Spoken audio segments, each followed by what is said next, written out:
It's just like it was a continuation. What do they mean?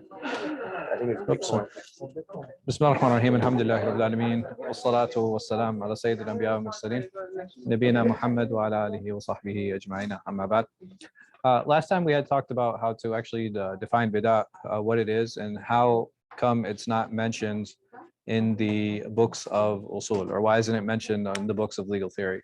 Why is that? So what reason did we mention that none of the uṣūliyin or none of the legal theorists talk about bid'ah? None of them talk about innovation.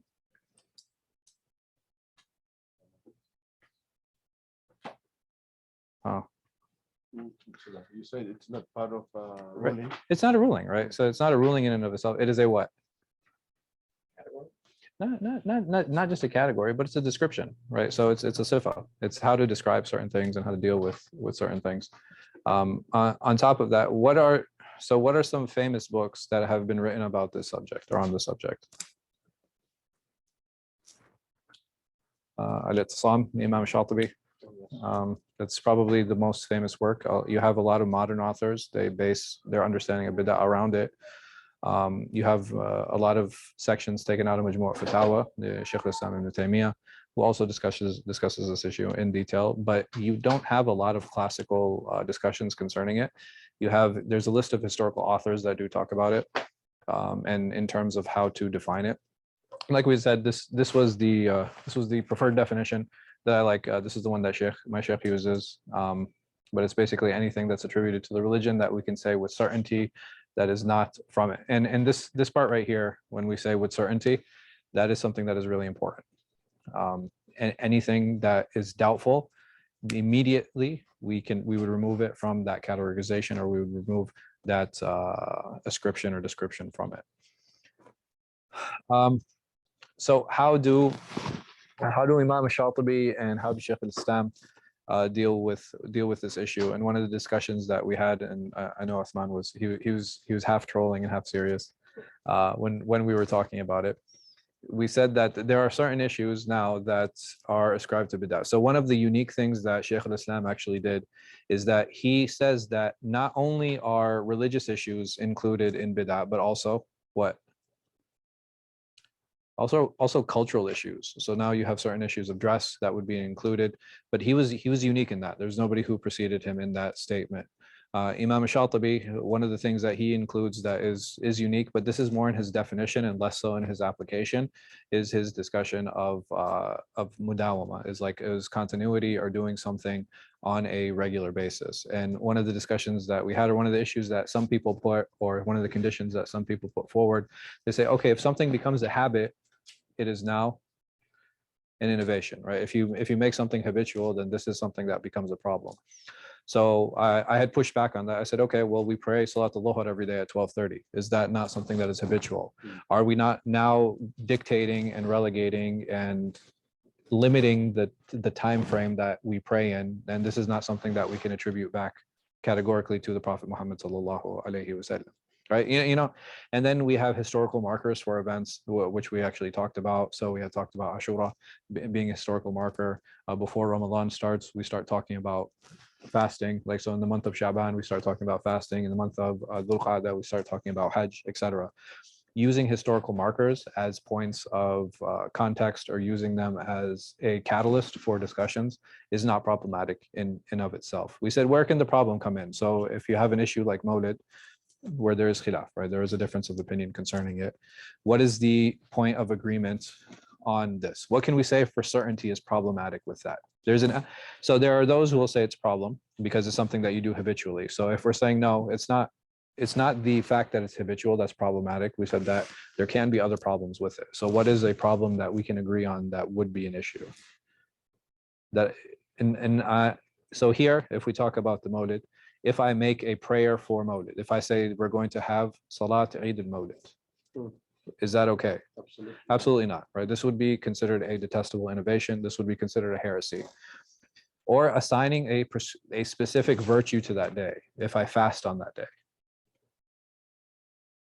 or do extra good deeds on that day because I think those deeds will be multiplied. This is where it would become problematic an issue, because you need a specific text now. You need a verse or you need a hadith to assign virtue to specific days. If I said to you, okay, we need to fast on Wednesday because there's more reward, what did I just do?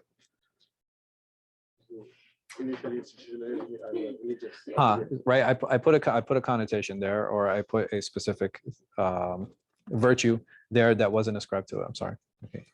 Yeah, we got to do something about this setup. Like it's so sensitive. Yeah. Just the H.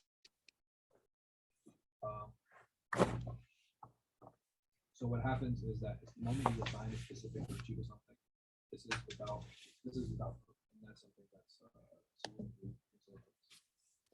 so the different ahkam now. So we said that we had talked about before the ahkam taklifiyah, and the ahkam taklifiyah are those categories of rulings that are related to reward and punishment. There's another category of rulings called ahkam wad'iyya.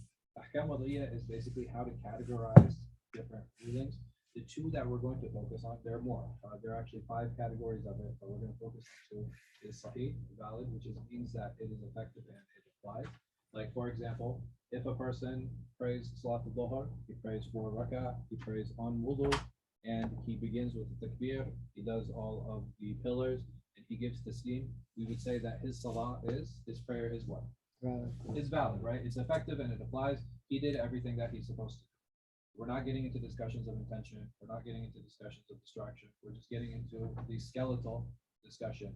Does it look like he prayed? And did he fulfill the conditions? We would say yes, it is sahih.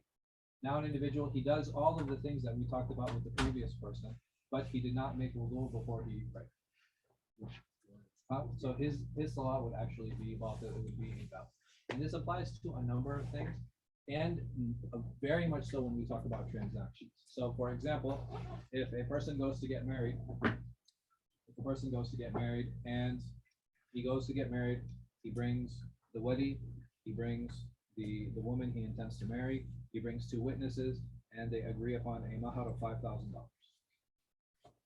And then he agrees to the proposal, and the wali agrees to the proposal.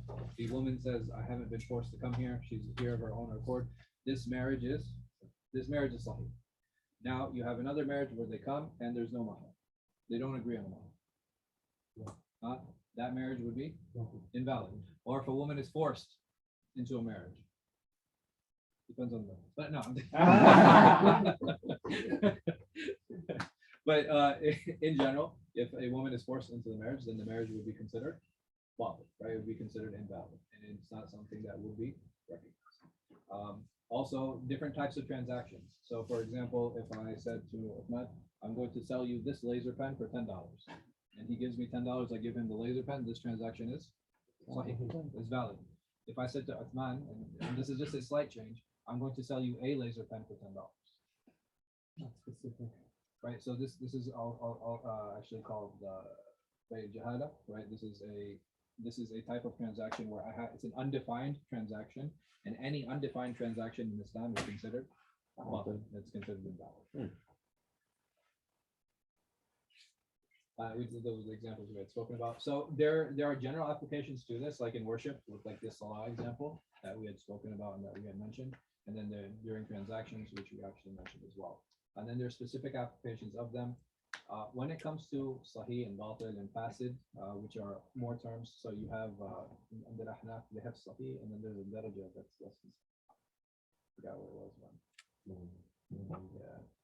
But anyway, so basically they have sahih, and then there's something a little bit less, and then they have fasid and batil. And basically that's just how to use the terminologies.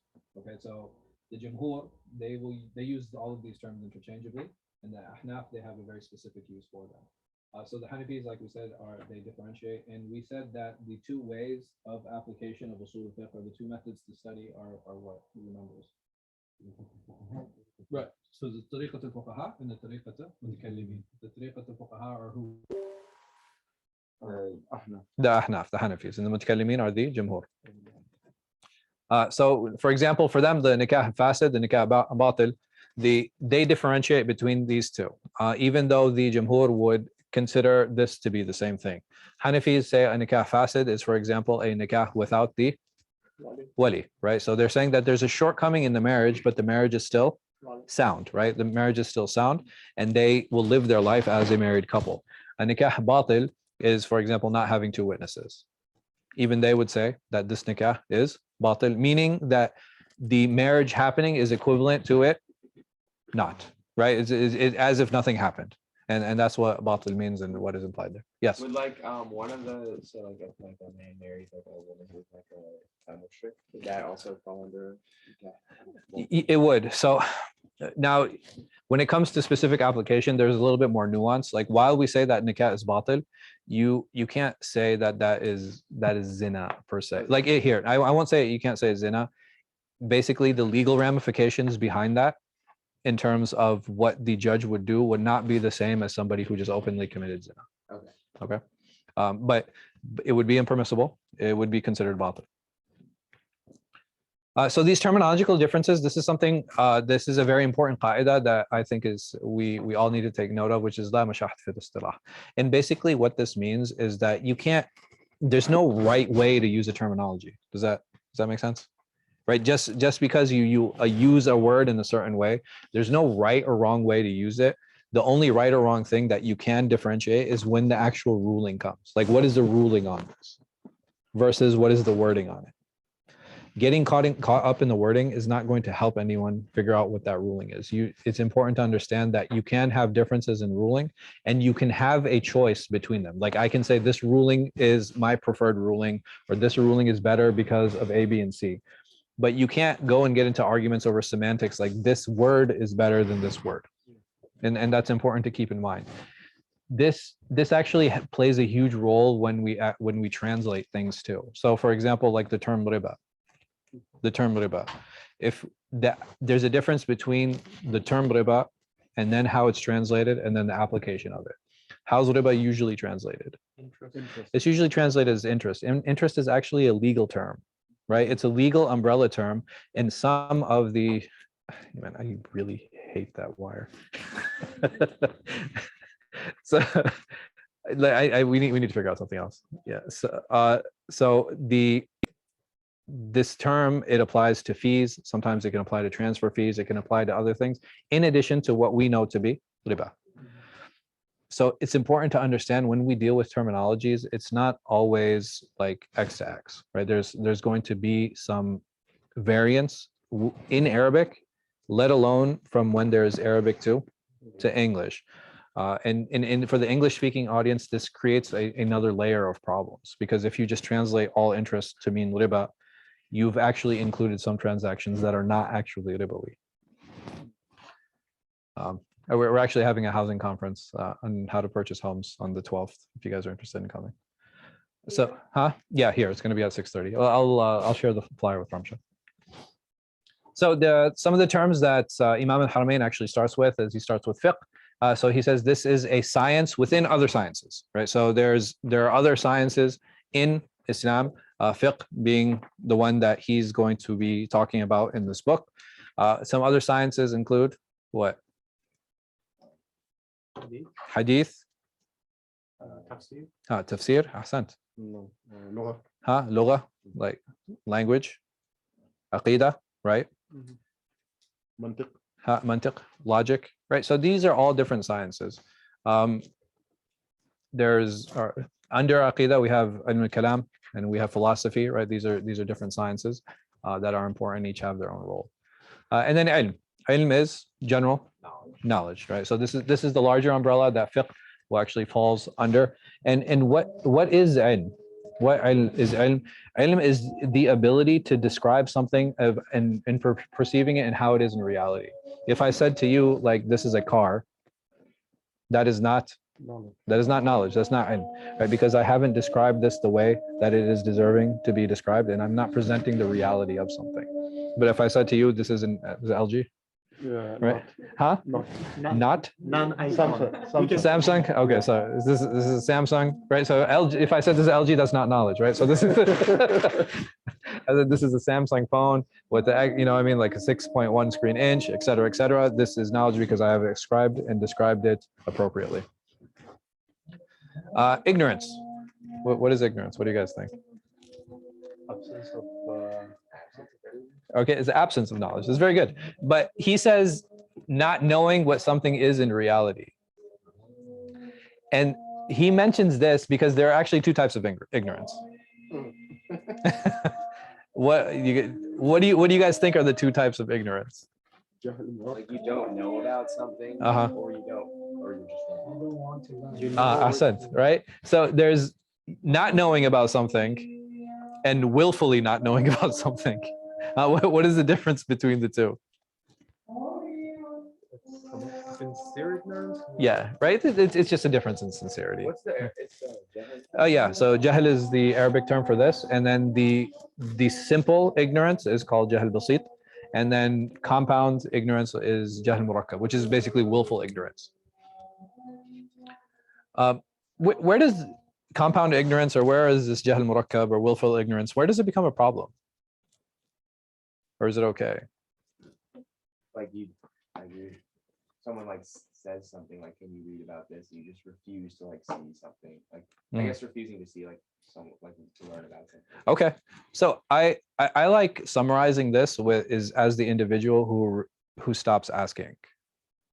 Jahl basit is simple, right? It's simple because the solution for my simple ignorance is to what? Just ask. It's a question. When I stop asking, this is where it actually becomes a problem. Because when I don't ask, what am I doing? You're just being stubborn. All right, I'm just being stubborn. I'm trying to protect what? You know, Right. Yeah, I'm trying to protect my own ignorance. Why do we do that? we think we're right. Because we think we're right, and we want to be right. Seeking knowledge and understanding our own ignorance, it involves a lot of humility, right? That's something that's really important. The moment I feel like I've mastered something, or I know something, or I can preach now to others, I really need to look at my intention of what it is, what I'm saying, and who I'm saying it to, and why I'm saying it. Allah protect us. So then there's al-ilm al-dhururi, and this is going to start getting a bit abstract, but I think you guys can get a good grasp on what it is and what is intended here. So it's knowledge that's not dependent on rational or evidentiary inquiry, study, contemplation, or explanation. So what are some things that I don't need to research to tell you that it's true? Like right now, outside it's night and it's cold. It's like, do I need to take a thermometer to tell me that it's cold outside, or that it's night out? Right? These are some things that we have inherited. Right? There's a type of knowledge that we have inherited, which is different from what we'll talk about concerning tawatur. Right? Because that's also a type of inherited knowledge. But there's a difference in that. The necessary knowledge are things that don't need to be taught. Tawatur or inherited knowledge are things that are taught. And just a very quick difference between the two. Right now we said it's night, and when the sun out, it is day. Right? We didn't need to come and sit down and be like, all right, how do we figure out what kind of experiments can we do to figure out if it's day or night? But there are certain things that we take for granted and we have inherited. Like, for example, what day is today? Wednesday. Who told you? Where did the calendar come from? Right, it's just been passed down, and it's something that we've taken for granted. Is Tokyo a city?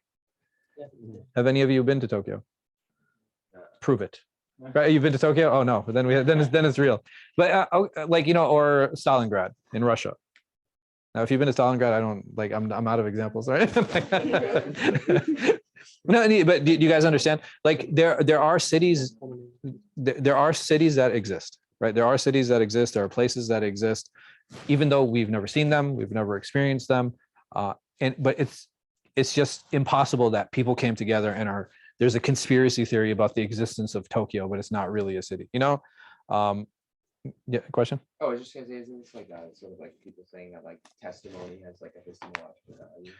It does, but even testimony, the problem is in testimony, there's still a chance of making a mistake, right? You can still be mistaken in your testimony, or the person could just not be upright or honest, Yeah. right? So that's a problem.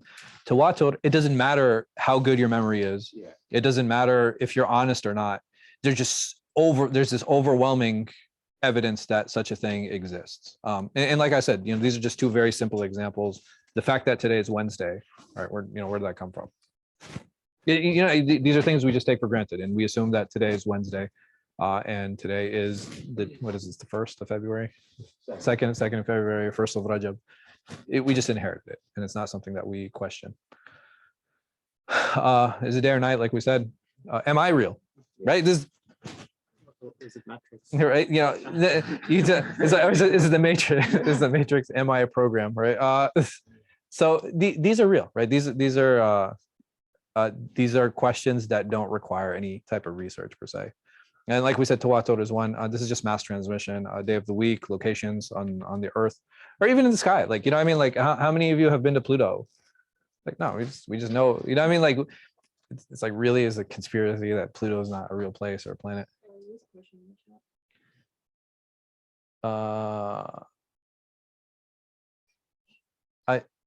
In this class? I think it was general. Just general. Okay. Yeah, I hope not in this class. Does anybody feel I make fun of them other than Uthman?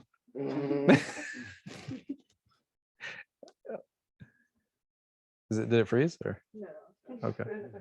Or is it like, or did you feel you were being chastised? It's like, no, I need to make my mark. All right. And then there's al-muktasab. Al-muktasab, this is acquired knowledge. And there are a couple of ways to acquire this knowledge. Can you just click on it, Miguel? So it starts again. So these are things that require inquiry and study. Like what? Oh, okay. Math is a good example. What else? History, right? Those are like, did those events actually take place, right? That requires inquiry and it requires study. What else? Like any kind of field within Islam. All right, even with Islam, right? So what kind of experimentation can I do for tafsir? Like it requires inquiry and study.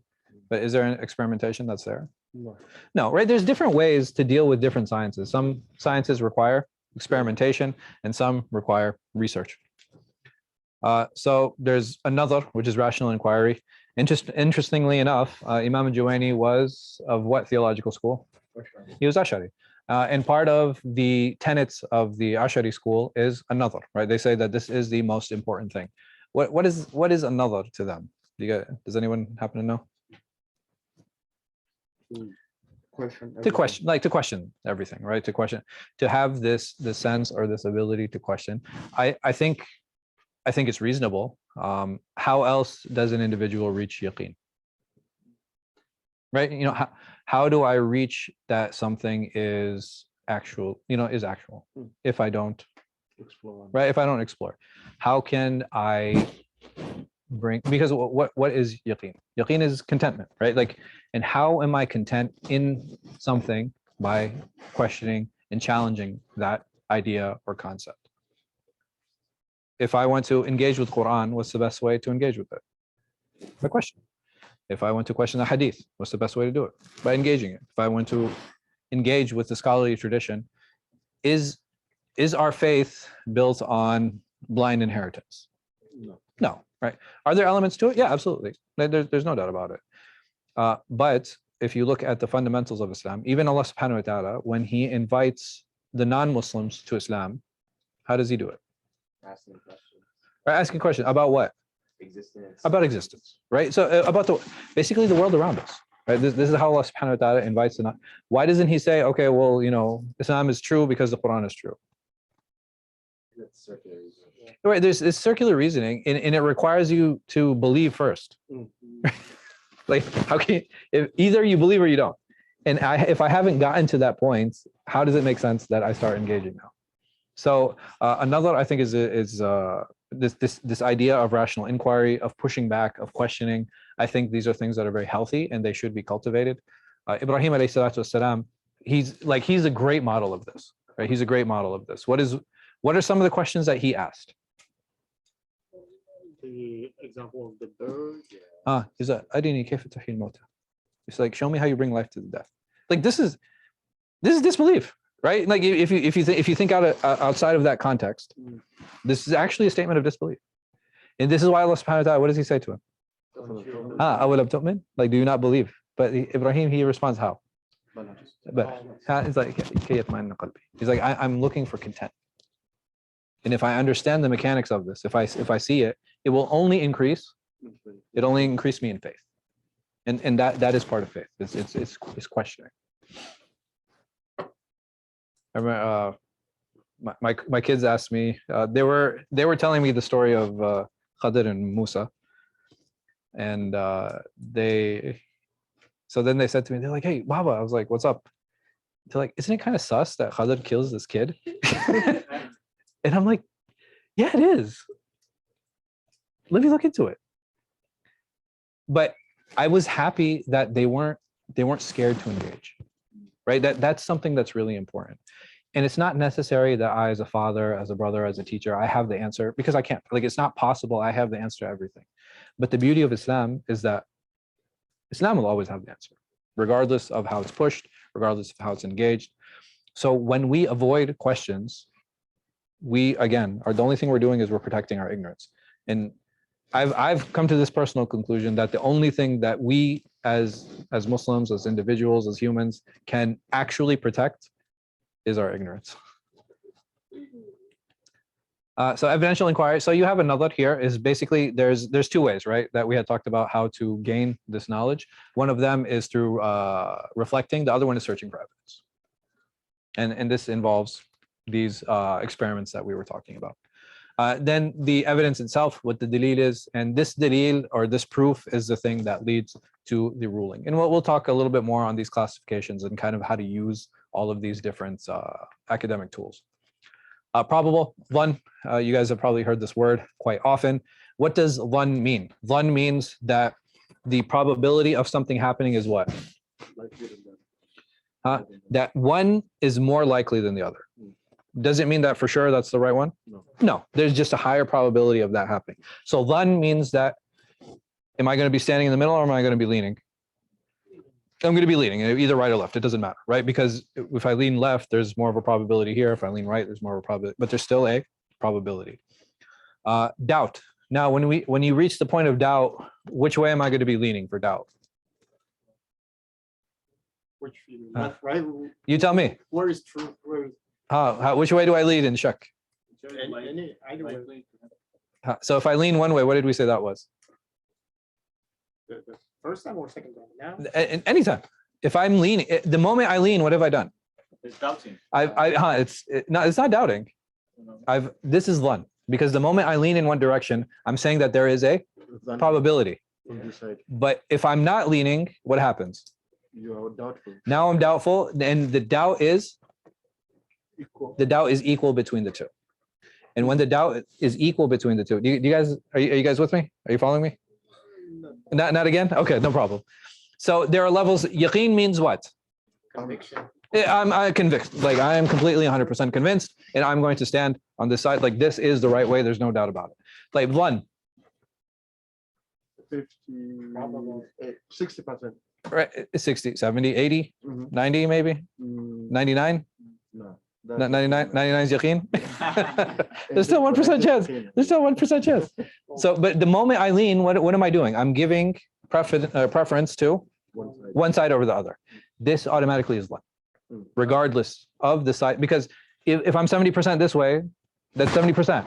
Or if I'm 70% this way, it's still probability on one side or the other. This is why it's called dhann, because my inclination is always going to lean toward one side. Like in shak. I always thought the shak is the opposite. If you are 60% here, That was this my story is shak. Yeah. Shak, I have no idea which one is right. Right? If I'm doubtful, that means I don't know which one to choose. And why don't I know which one to choose? Because they're both Doubtful. They're both equal. They're both equal. Did that help? And then because it's always going to be shak or dhann. Think about it. Do you understand? So he was like, okay, well, what if this choice is less probability? What does that mean? The other one is more probable. So it's either going to be shak or dhann. Huh? Or yaqeen, if it's 100%. Like I get triggered every time. Yeah. Yeah. Oh, there's a question. Okay. Can you just I got an extra HDMI cable. it's not the cable, man. It's just, I don't know what it is. It's a long question. Sure. Or just read it. Scroll up and read it. Yeah, sure. That question was on discussion of ignorance, and the Imam used the example of asking questions. Sometimes the person wants to ask questions, and the teacher may push back. And eventually, that student may be conditioned to stop asking. Equals not intentional question mark. I'm starting to feel this is directed at me. No, is it general? I hope it is, but I mean I can definitely see that but this has more to discuss. Like that's more of a discussion on the rules of engagement, right? So when you're talking about debating, when you're talking about discussion, how is it that you're supposed to engage and discuss? That's something that's really important. So if one person on the one end of the engagement starts insulting the person who he's debating or she's debating, what happens? Or it shuts down the conversation. And I'm sure all of us have been in that situation where the moment it's like, okay, yeah, but I think this is right because A, B, and C. It's like, okay, yeah, you're stupid. And the conversation is kind of over at that point. Or if somebody says like, oh, nowadays what has happened because like we're so polarized, it's so easy to throw names at your opponent that you can shut them down very quickly. And what are some of the tools that we shut people down with? Oh, well, you're racist. It's a very simple tool. And the moment that we throw that against someone or on someone, it's very difficult for them to come back from that. Oh, you're a xenophobe, or you're homophobe, or you're trans. Like these are all very common terms that have come into our discussions that allow conversations to end. And this is not what Islam is about. Sit down, let's talk, use data, keep your emotions to the side. Keep your emotions to the side. Is it okay to get passionate about discussions? Yeah, absolutely. There are certain things that we're going to be more passionate about. There's certain things that we're going to be less passionate about. And sometimes having these discussions is hard. Sometimes in being honest with ourselves. Someone had come to me talking to me about the issue in Kashmir, or the issue in Palestine, or the issue in Yemen, or the issue in all over the Muslim world. Is it okay for me to be less passionate about some of them than others? It's not an easy question, but very honestly and really, we have to be realistic with ourselves. If I am not as passionate about the situation in Somalia as I am in Kashmir, for example, does that make me a bad person? No. You might know more about one. Sure. No, but the thing, even the reason I know more, it's usually either because I have some kind of cultural background or because I have a personal interest in it, right? Like I have a vested personal interest in that. But it's not an easy discussion. Not everybody wants to talk about it. Or, the racism that happens in particular places or with particular people, like these incidents. Some people are going to be more interested. Some people are going to be less interested. But if I'm less passionate about something, I cannot use passion as a way to grade a person. It's not fair because people always show different levels of passion. The important thing is that we care, right? That's what matters, that we show that we care. And the way that I show it is it going to be consistent? Is everybody going to show how they care in the same way? No, it's always going to be different, and it's always going to be varying. And that's what makes us all unique. So what is fiqh? So this is the classical definition. It's the knowledge of religious rulings by means of deductive and logical reasoning. It's basically all the rulings that have come about through ijtihad. So this definition limits fiqh to dhanni issues. This is some of the arguments that people will bring, right? There's no yaqini discussions here. So the reason that this definition is used, because the stuff that is yaqini, like for example, it's like, oh, do I need to come to deductive reasoning that there are 5 prayers? No, there's no deductive reasoning. Or do I need to come to deductive reasoning that, that this gas 2.5%? No. Or even most of the issues, like in mawarith, like when we talk about inheritance, how much an individual is supposed to inherit, or in different scenarios, those are all written very clearly and they're delineated in verses, right? And there's very, very, very little ikhtilaf There's very little difference of opinion. Most of the difference of opinion in inheritance rules have to do on does it apply to extended family or not. That's it. And you have I think it's the Hanbalis and the Hanafis, they say that it does, and the Shafis and Malikis say they don't. That's it. And that's most of the khilaf revolves around that. But other than that, like I said, it's just talking about most. It's a general definition. It is not meant to be fully encompassing of that. And it's to help define the fiqh, because I cannot have fiqh without a fiqh. What about uṣūl al-fiqh? So this whole discussion up until now was on jurisprudence or legalities. What about uṣūl al-fiqh? So it's basically how to use the tools of the fiqh, or giving the tools to the fiqh. What are some of these tools? It's quite a few. So there are three major sections that Juwayni talks about in this book. The first one is the types of speech. So we have commands and prohibitions. What are some commands that you guys can think of?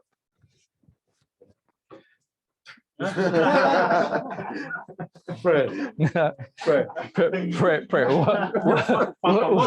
Right. What aqimu salah, right? Like, and establish the prayer.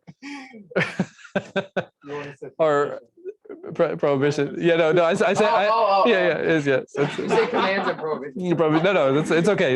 Your answer is right. It was just, I was expecting commands first.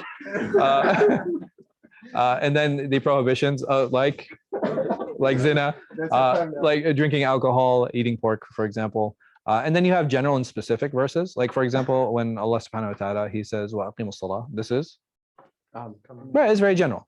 So, but going into the hadith of the Prophet sallallahu alaihi wasallam, he talks about, salat al-Dhuhr is 4 rak'ah, and it's like this and like this and like this. That is something that would be considered a specific type of command.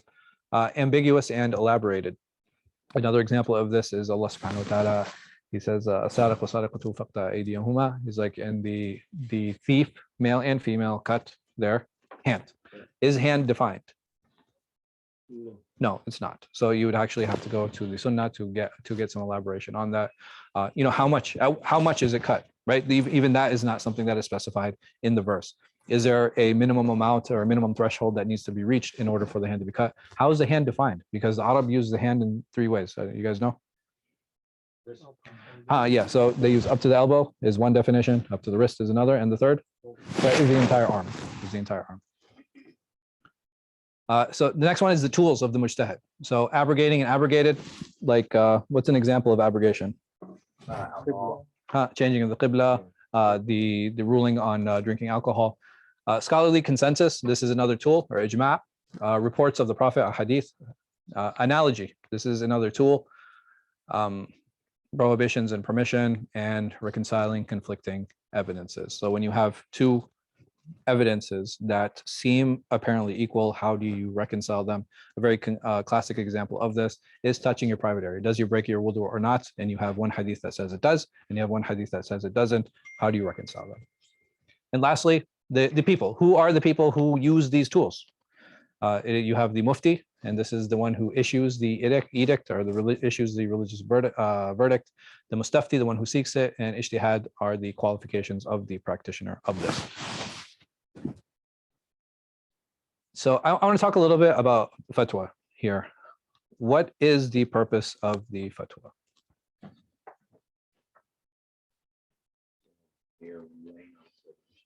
Okay, to give a ruling on issue for the muqallid. Sometimes muqallid can give fatwa too. Yeah. Because he's giving it within his defined space. So if we talk about here, if we realize that the fatwa is to seek clarity, who is the one who's seeking clarity? The one who's asking, right? It doesn't have to. I ask questions all the time. I guess I'm a lay Muslim. So then, asking questions, that fatwa is for who then? It's specific for me. It's specific for me. What is the problem that we are actually witnessing and dealing with now? In our lives, importing especially. Right. So what's happening is that we're importing a lot of fatwa that we're receiving, and what is the problem with importing those fatwa? Those fatwa apply only to that time and to that locality and to that customs and Yeah. law. So the Quran and the Sunnah, without doubt, are timeless, right? Like, nobody differentiates. Like our fatwa, like human fatwa, are those timeless? Absolutely. Absolutely not. Yes, I agree with you. Mhm. And if we understand that the fatwa is specific for the mustafti, for the one who is asking it and seeking it, what's happening is like you have a number of sites now who catalog all these fatwa, Yeah. right? They're cataloging all these fatwa, which is a service for the one who knows how to utilize it. Mhm. But for the one who doesn't, what are they going to do? They might take situations out of context and start applying them to themselves. And this is where you start finding rigidity. This is where you start finding misapplication. This is where you start having problems and issues. So this issue of how to deal with fatwas, it's not enough like, okay, what is the ruling on da da da? All right, here, let me see what's going. You know, what does XYZ site have to say about this? That's not the solution. What is this? Then what is the solution? Ask someone, your local scholar. Ahsan. It's as simple as that. Yeah. Sheikh Google. Sheikh Google's our local scholar. No, but even Google, people need to realize, what is Google? Essentially, it's an index.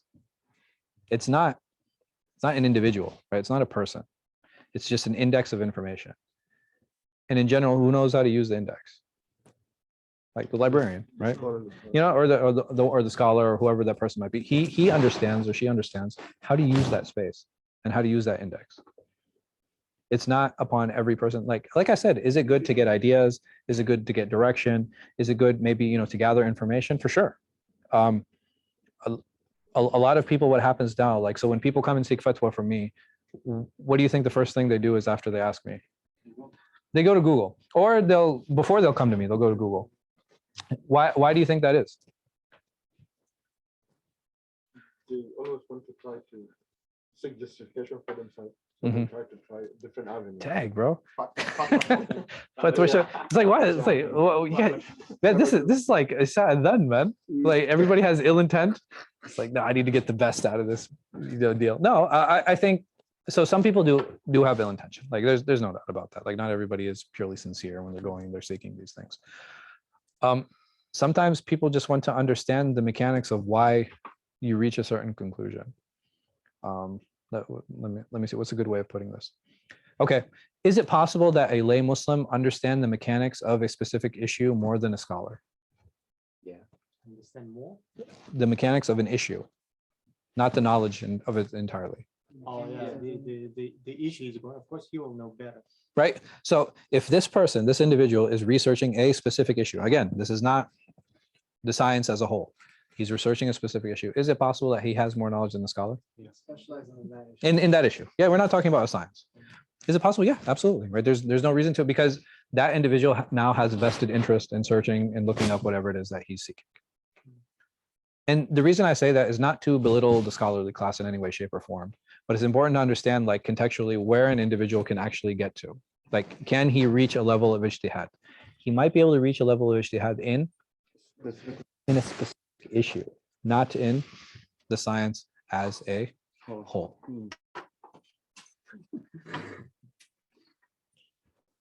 So, and that's fine. There's absolutely nothing wrong with that. You know, so doing that and seeking that, this is not an issue at all. And one of the reasons that I mentioned this is because when people go, quote unquote, fatwa shopping, they're doing it because they want to understand the mechanics of the fatwa. Very simply. And every person is going to do what they need to do in order to be convinced. Sometimes that conviction can come from certain people, right? If I ask Mufti so-and-so, I don't care what the mechanics are because I trust him. Like, I trust him. He studied, he spent time, and like, I don't really want to get into it. It's just like a doctor, right? Sometimes people need to see 2 or 3 doctors. Sometimes they're the ones who are like, I don't know how many of you, whenever you get a prescription, you actually open up the slip with that and read it. Yeah, I have a problem. So like, why? Because they want to understand the mechanics of it. Like, okay, what does this medication actually do? It's not enough for me to trust whatever it is that he's saying. And some people, their doctor tells them it's enough. And it's the same thing with fatwa. They'll either trust the person or they'll trust the information. And for the people who trust the information, what are they going to do? They're going to try to find other avenues to get as much information that they can. And then there's another category of people who do it to test you. Like that, and that happens. What they'll do is like they'll do research on something and they'll come and try to challenge you for Allah knows what reason. But yeah, Allah protect us. Huh? Too much free time. I don't know what it is, man. I really, because there are people who are always trying to, I guess it makes it feel better. Like if they can character assassinate others and be like, haha, he, I catch him not knowing about this, or, he doesn't know about that. I was like, shoot, I could have told you before you came to me. I don't know a lot about, I don't know a lot of stuff. I just know some things, but alhamdulillah. Allah protect us. It's almost time for Salah. We'll give you guys time to, there's about 10 minutes left. If you guys have any questions, we can take questions, or if you want to break, you guys want to go make wudu or prepare for Salah. Any questions online? Can you check, Miguel? It looks like there's 3. Cover all this? Yes, we're gonna, and not in detail. okay, alhamdulillah, not directed at me. Oh, yes, it is directed at me.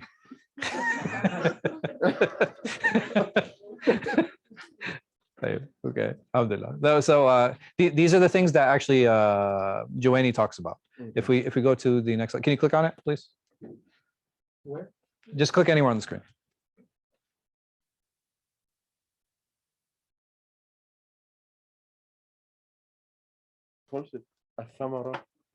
Huh? He does, but these are basically the categorizations that he makes. So he talks about the ahkam. Ahkam over here, he's going to talk about how to the types of rulings, the evidences, the different types of evidences. He mentions that there are only 4 that are agreed upon. What do you guys think those are? Quran, Sunnah, Ijma, and no, he's istishab. So continuity. That's the 4th agreed upon evidence for him. For him, qiyas is a method. It's not a ruling in and of itself, which is it's just interesting. Istishab is continuity, meaning that if something came before, then that ruling is the one that continues, right? Because there is no change, then that is the assumed ruling. And the qualifications of the mujtahid, right? So these are the things that he mentions. I'm going to talk about these because I think Ghazali's categorization is really important. But these are the ones that Juwaini talks about. And like I said, there's basically 3. It's just like the types of speech, the tools of the mujtahid, and what are the conditions of the mujtahid. Okay. All right. For those of you who are continuing, inshallah, after Salat al-Isha, we'll be having our tazkiyah class. So I'll see you then.